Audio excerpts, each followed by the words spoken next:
Our next guest is a true Texas music legend and a proud Aggie from the Front Porch Song. In College Station, the stages across country, his storytelling has shaped the sound of Texas music, and he's here on the program to break it all down. Robert Earl Keen. Mr. Keen, thank you so much for joining us. Well, I'm happy to be here. Thank you so much. So I kind of want to start with your roots and just how you ended up at Texas A&M. How did you end up a student at Texas A&M? My best friend from third grade, Brian Duckworth, and I were driving around in his 1970 Rust Red Maverick, and we had a big old Folgers can full of Copenhagen spit, and he took a sharp turn and it spilled all over my pants, and I don't know why I thought this, but I looked up at him and I said, "Where are you going to go to college?" He says, "I'm going to Texas A&M." I said, I think I'll do that. So there it is. That's simple. Well, obviously it worked out great for Texas A&M. How about for you? I guess I'm trying to say, how do you look back on your days at A&M, and what do you remember most?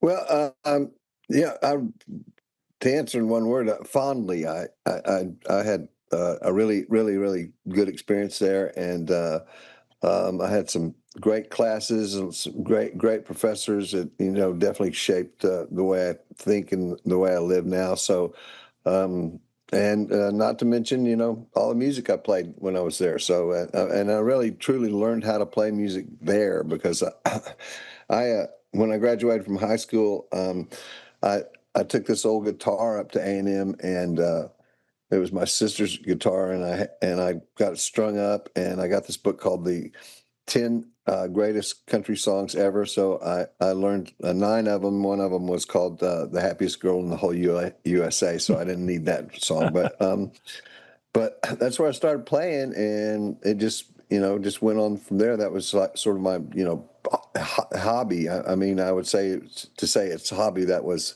not exactly right, because as soon as I learned how to play a D chord, I just never stopped thinking about doing anything but playing music.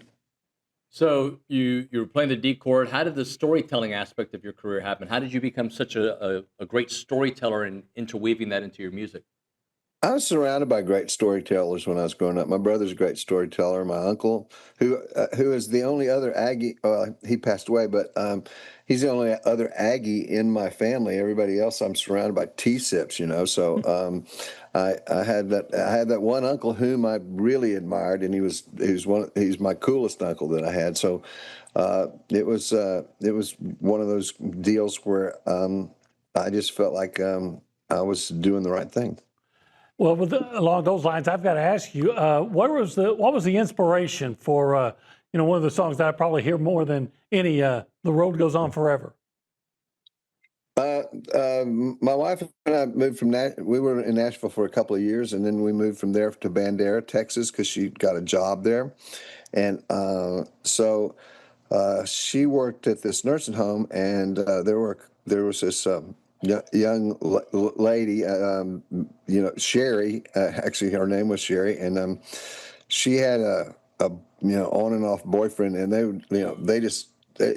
Bandera is kind of a Wild West town, so they were even wilder than most people there, and they tore it up. So I just took the two of them, and just thought, like, how far can you take this? So I just kept writing, and back to David's question about being a storyteller. Other than that, I always had a kind of a penchant for like being able to put a story together, and once I got where I was writing songs, it just came naturally. Oh, but you have actually a pretty good idea. Did you want to run it by? Yeah, I've always felt like that A&M has missed a great opportunity. Every time the Aggies win a football game at Kyle Field, I think they should play "Feeling Good Again." And would you sign off on that? Oh, yes, absolutely. I would love that. Yeah, absolutely. Yeah. Can you tell me how your relationship with Lyle happened? Like, where did you guys meet, and how did that kind of real deep relationship come from? He lived. There's some kind of thing about we lived together, but we didn't live together. We hung out together a lot, but he lived about a block away from me, and would ride his bicycle by our house all the time. And then one day he just stopped, pulled his bicycle and leaned it up against a tree, and asked me and the other two guys I was playing with if we would come play at the basement coffee house.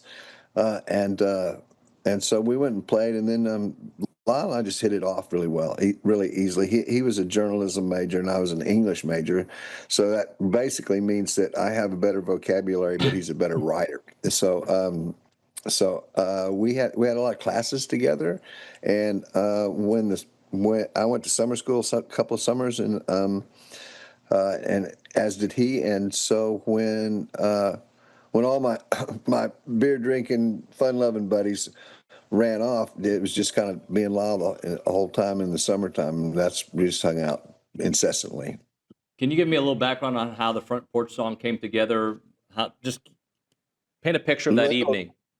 Literally sitting on that porch in 302 Church Street. I was just sitting out there and started thinking in terms of like, what are the similes and the metaphors are for this particular like porch, and what it makes you feel like. That really, the idea is really not only kind of a snapshot or a slideshow of words and music, but it's also about the feeling that you get from those different slideshow pictures. And I just when I wrote it, I thought, well, this is kind of a funky little song, but Lyle, I played it for Lyle, and then Lyle went home and came back and said, I hope you don't mind, but I added some words. So I wrote the first half, and he wrote the second half, which brought into perspective like more of like what our whole activity was at A&M at the time, and so it became not only a better song, but a great piece to play. So. It's 3 months till Christmas. Mm-hmm. So here's coming up, I'm going to be hearing Merry Christmas from the family a lot before too long. So Right. Is there anything biographical about that, or what was the Absolutely. idea?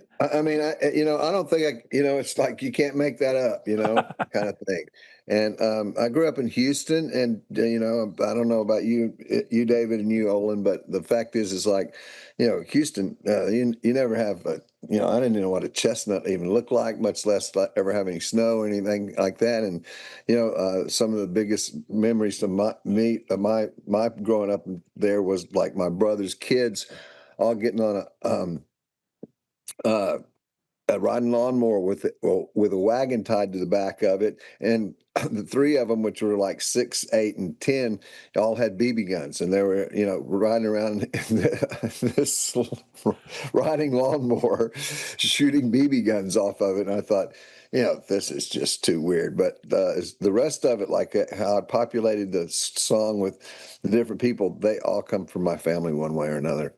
Outstanding. Can you describe what the live music scene was in College Station in those days? Like, I mean, was Northgate the play? Like, just kind of paint that picture for us.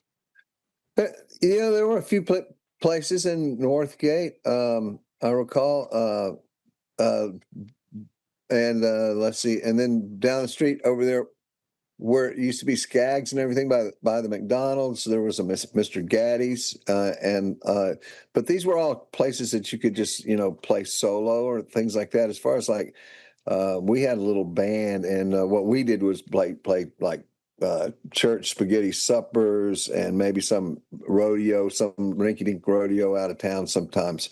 But as far as like, and then of course at one point I did join the basement coffee house, and I booked the talent that was right outside of the MSC at the time by the fountain, and so there were a lot more people there to play than places to play, so you didn't see it quite as much. But the basement coffee house had regular music on Friday and Saturdays, and Lyle booked a lot of that. So it went from he pulled in a lot of people from Houston that were like professional musicians, like Shake Russell, Nancy Griffith, Eric Taylor, those kind of people.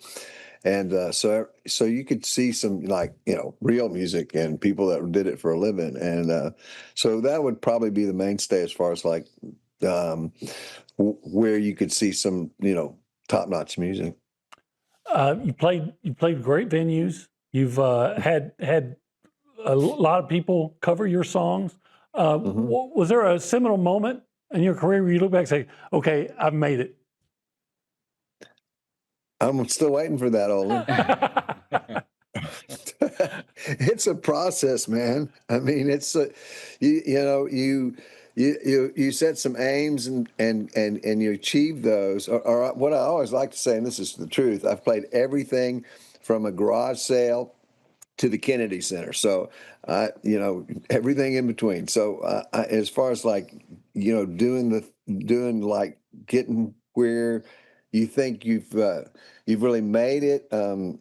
I think once you achieve a certain aim, then you kind of you put together something that you want to achieve after that. So from that, there are what I like to count on really is musical moments in my life, and there are some fantastic musical moments in my life. I played a show one time in New York City at the Bottom Line with John Phillips and John Stewart, and John Phillips wrote "California Dreamin'" and all the mamas and papas songs, and John Stewart wrote stuff for Fleetwood Mac. So they were like bantering back and forth. They were compadres. So I was there, and so John Phillips started playing this song called "If You're Going to San Francisco, Be Sure to Wear Some Flowers in Your Hair,"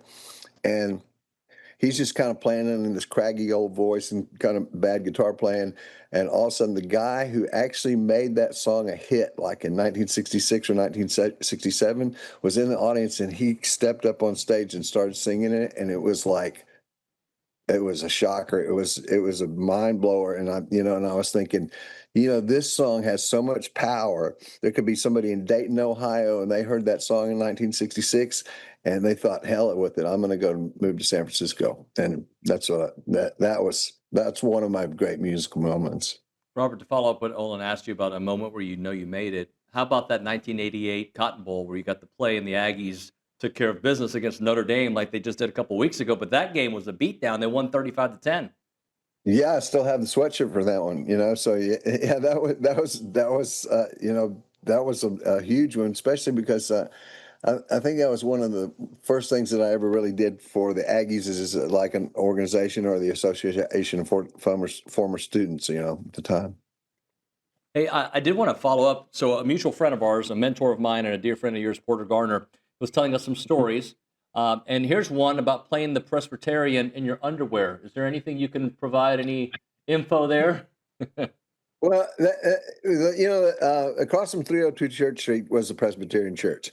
And we'd stumble out there on Sunday morning and really, literally in our underwear amongst a bunch of Schaefer beer cans and start jamming and stuff. And then one day, one of the Sunday school teachers came over and asked if she could bring her class over there and let us play for a class. So she did, and so after that, about once a month they would come over there and on Sunday, and then we put our pants on and all that business. But we'd sit out there and play some bluegrass songs, some gospel songs, things like that.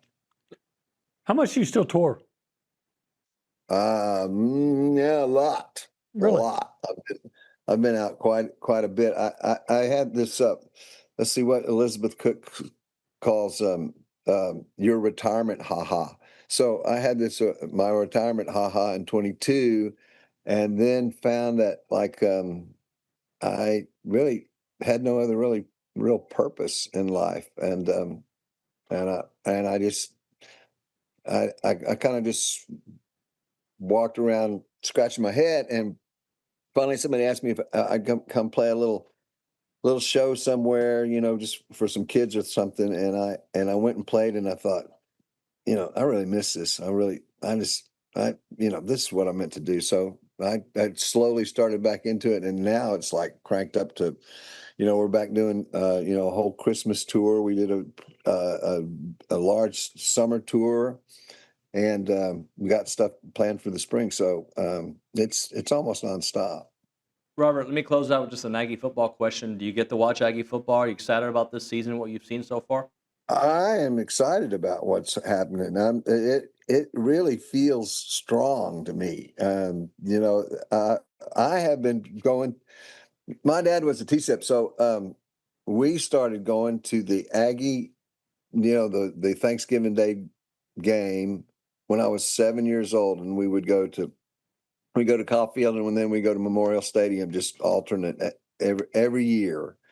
And it was somewhat the same even during college. It was like, yeah, they get right up there, and then what the hell, it's like some kind of the Aggie curse or something.